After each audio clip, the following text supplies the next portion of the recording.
नमस्कार दोस्तों। इस वीडियो में आज हम आपके लिए लेके आए हैं कि एमएससी सीएस का जो फर्स्ट ईयर का सिलेबस है वो क्या रहने वाला है, उसके ऊपर ये वीडियो है। हम सारे चैप्टर्स हैं उनका एक प्रिसाइज बताएंगे भाई इतने चैप्टर्स हैं और ये इनमें से इम्पोर्टेंट हो सकते हैं। तो जैसे को आप सबको पता है कि हमारे फर्स्ट ईयर में कुल 5 सब्जेक्ट होंगे, टोटल 5 पेपर हैं। उनमें से जो पहली बुक है उसमें टोटल 14 चैप्टर होंगे जो फंडामेंटल कंप्यूटर के ऊपर बेस्ड बुक है। इसमें से जो लगता है कि जो अच्छे चैप्टर्स है वो रहेगा कि पहला ही जो कंप्यूटर सिस्टम है और उसके बारे में थोड़ा पढ़ ले। बाकी अपने को पता है कि स्टोरेज डिवाइसेस है, हार्ड डिस्क है, इनपुट आउटपुट, ये सब इसी में थोड़ा थोड़ा कवर हो जाते हैं। बस स्टोरेज डिवाइस में थोड़ा सा अपने को एडवांस पढ़ना रहेगा कि हार्ड डिस्क की जो बनी हुई रहती है वो कैसे बनी हुई रहती है। बाकी फिर अगला आएगा कि हार्ड डिस्क इंटरफेस जो है, कंट्रोलर्स जो है कि ये कैसे काम करते हैं, उनके बारे में पढ़ना रहेगा। तो ये दोनों चैप्टर थोड़े और ज़्यादा मिक्स में रहेंगे। इनपुट आउटपुट डिवाइसेस को तो आप यूं ही कर सकते हो, ज़्यादा ऐसे हार्ड वाली चीज़ नहीं होगी, ये आप पहले भी पढ़ते आ रहे हो।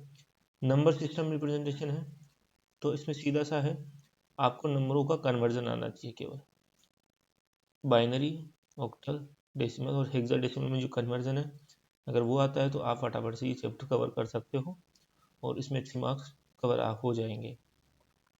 कुछ है जैसे BCD है, ग्रे कोड है, उनका आपको थोड़ा देखना पड़ेगा। लॉजिक गेट्स है तो लॉजिक गेट्स के बारे में मैंने पहले भी पढ़ा हुआ है, 11th 12th में पढ़ा हुआ है, कॉलेज में पढ़ा हुआ है। एंड और नोट गेट के बारे में पहले पढ़ा हुआ ये है। उसके अलावा थोड़ा सा बस एक्सोर एक्सनोर वो गेट आएंगे, उनके बारे में पढ़ना रहेगा, उनकी ट्रूथ टेबल्स याद हो। बाकी जो बूलियन अलजेब्रा है उसको सोल्व करना जरूरी है। इसमें इस वाले चैप्टर में केवल बूलियन अलजेब्रा रहेगा जो थोड़ा रहेगा कि अपने को सोल्व करना आना ही चाहिए। के मैप है, के मैप इसमें इतना ज़्यादा दिया हुआ नहीं है, बस नॉर्मल होना चाहिए कि के मैप कहाँ यूज़ होता है बूलियन अलजेब्रा को सोल्व करने के लिए। हल्का सा उसका रिप्रेजेंटेशन कैसे किया जाता है टेबल के अंदर वो थोड़ा देख लेना है। 8th चैप्टर आएगा अपना ऑपरेटिंग सिस्टम के ऊपर। तो इस चैप्टर को अपने यहाँ कर लेंगे तो नेक्स्ट बुक्स में जो ऑपरेटिंग सिस्टम है अपना उस पर अपने को समझने में ईजी रहेगा, तो ये अच्छा है। Process management, memory management, file system, ये तीनों ये जो तीनों हैं वो ऑपरेटिंग सिस्टम चैप्टर में भी अपने को थोड़े देखने को मिलेंगे। इसके आगे फिर इन तीनों चीज़ों को अपने को थोड़ा अच्छे से एलिब्रेट किया हुआ है। तो ये 3 चैप्टर पढ़ के अपने इस चैप्टर को और अच्छे से कवर कर पाएंगे। तो अगर अपने को केवल 8 और 9 चैप्टर पढ़ लेते हैं या 8 और 10 चैप्टर पढ़ लेते हैं तो भी काफ़ी अच्छा रहेगा। प्रोसेस मैनेजमेंट, फाइल मैनेजमेंट के लिए इतना ज़्यादा करने की दिक्कत नहीं रहेगी। फाइल मैनेजमेंट और जो मेमोरी मैनेजमेंट है ये दोनों थोड़े से सिमिलर से ही हैं, ज़्यादा डिफरेंस देखने को मिलेगा नहीं इनमें, दोनों में सिमिलरिटीज़ भी काफ़ी है। फिर ऑपरेटिंग सिस्टम के टाइप आएंगे कि डोस है, विंडोज़ है और लाइनक्स है। तो विंडोज़ ऑपरेटिंग सिस्टम, डोस और लाइनक्स, केवल इन तीनों की आप एक टेबल बना के इन तीनों में कंपैरिजन पढ़ लो, उससे ही आप ये कवर कर पाओगे अच्छे से कि इनमें क्या क्या डिफरेंसेस रहते हैं, क्या क्या सिमिलरिटीज़ रहती है, क्या एडवांटेज है, क्या डिसएडवांटेज है। तो आप एक टेबल के थ्रू अगर इन तीनों चैप्टर्स को करना चाहोगे तो वो और ज़्यादा ही रहेगा। ऐसे करके आपकी फर्स्ट बुक रहेगी जो फंडामेंटल कॉन्सेप्ट्स के ऊपर रहेगी। सेकंड बुक आती है आपकी उसमें है कि word processing software. Word processing software यानी कि जो भी अपने एक्सेल वर्ड यूज किए जाते हैं उन सॉफ्टवेयर्स की बेसिक रहेगा इसमें इतना कुछ ज़्यादा है नहीं चैप्टर में देखने को, लेकिन एक थ्योरी सी है, डिटेल सी है कि अपन पढ़ सकते हैं। स्पेल चेकिंग और ग्रामर चेकिंग वाला अपने को पता ही है क्या होता है। ये जो पूरी बुक है इसमें केवल स्प्रेडशीट इसके बारे में ज़्यादा दिया हुआ है। यहाँ से अपने को स्टार्ट होंगे तो यहाँ तक अपने को केवल advance feature of MS Excel और एक्सेल का देखने को मिलेगा ये पूरे चैप्टर्स में। फिर आएगा PPT का है, पावर पॉइंट प्रेजेंटेशन का है और एडवांस पावर पॉइंट प्रेजेंटेशन का है। तो ये दोनों चैप्टर सिमिलर रहेंगे, ये 3 चैप्टर सिमिलर रहेंगे। MS एक्सेस के बारे में एक चैप्टर दिया हुआ है। MS एक्सेस अपने लिए थोड़ा नया होगा। फिर डेटा हैंडलिंग होगी कि MS एक्सेस में डेटा हैंडलिंग कैसे होता है, डेटाबेस सिस्टम होगा, आर्किटेक्चर कैसा होता है, DBMS, ये चैप्टर इंपॉर्टेंट है। ये अपने सेकेंड ईयर होगा उसमें भी काम आएगा और आगे भी अपने काम आता रहता है। तो DBMS चैप्टर को आप करो तो बहुत अच्छा रहेगा। SQL अच्छा है, SQL चैप्टर बहुत ही अच्छा है। वेब डिजाइनिंग अगर आप यहाँ छोड़ भी देते हो तो नेक्स्ट जो चैप्टर्स आएंगे अपने, नेक्स्ट जो बुक्स आएगी वेब डिज़ाइन, वेब डेवलपमेंट से रिलेटेड, तो उनमें आप ये आराम से कवर कर सकते हो ये दोनों चैप्टर। तो इसमें केवल आप कंप्यूटर वायरस पढ़ लीजिए, ऐसे करके अपन इस बुक को भी आसानी से कवर कर पाएंगे। नेक्स्ट जो आएगी अपनी, उसमें प्रोग्रामिंग से रिलेटेड सारा आएगा कि object oriented programming language concept क्या होते हैं। ऑब्जेक्ट ओरिएंटेड हमने वो पता है C++ ये सब ऑब्जेक्ट ओरिएंटेड प्रोग्रामिंग लैंग्वेज है। तो ये 3 chapter, first second third similar से चैप्टर हैं। आप इन 3 में से केवल 2 भी कर लेते हो तो आप आसानी से इन तीनों को कवर कर लोगे, अपन कुछ लिख पाएंगे। आईडी के बारे में जो बेसिक रहेगा कि प्रोग्रामिंग क्या होती है, उसमें अपन आईडी के बारे में पढ़ के आएंगे और कंट्रोलर्स के बारे में पढ़ के आएंगे। तो वहाँ पे भी अपने को ये देखने को मिल जाते हैं, तो ये चैप्टर कोई ज़्यादा भारी नहीं होगा। Function and operator overloading, function और ऑपरेटर ओवरलोडिंग अपन सी में भी पढ़ते हैं, C++ में भी पढ़ते हैं, जावा में सब में पढ़ते हैं। तो इन सब में ये जो फंक्शन ओवरलोडिंग है इसको ही वहाँ अच्छे से बताया गया है, तो ये वहाँ पे भी आएगा, यहाँ पे आएगा।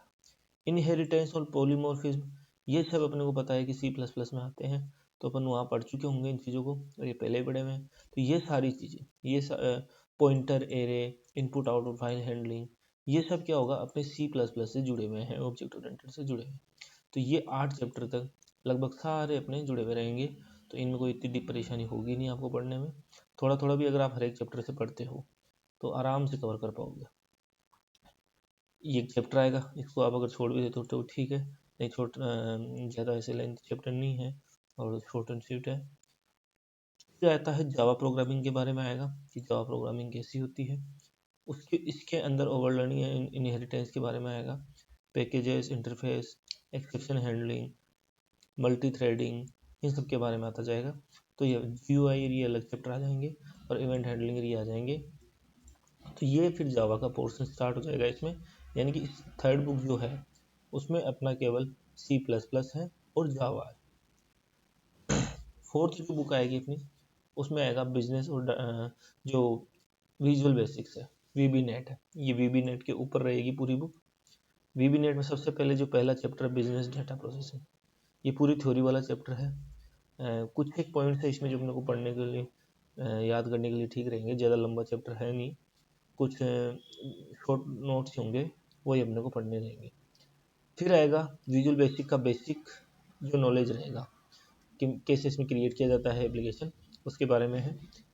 फिर जो कोड राइट किया जाता है विजुअल बेसिक में उसी के बारे में है। आईडी और कंट्रोलर कौन से यूज़ किए जाते हैं इसके लिए वही है। Working with files, introduction of database, कि डेटाबेस फिर इसमें कैसे इंक्लूड किया जाएगा, ग्राफिक्स कैसे इंक्लूड की जाएगी, तो ये पूरा विजुअल बेसिक के ऊपर चलता जाएगा। तो आप एक तरफ से स्टार्ट करेंगे तो इनको आगे पढ़ने में कोई दिक्कत होगी।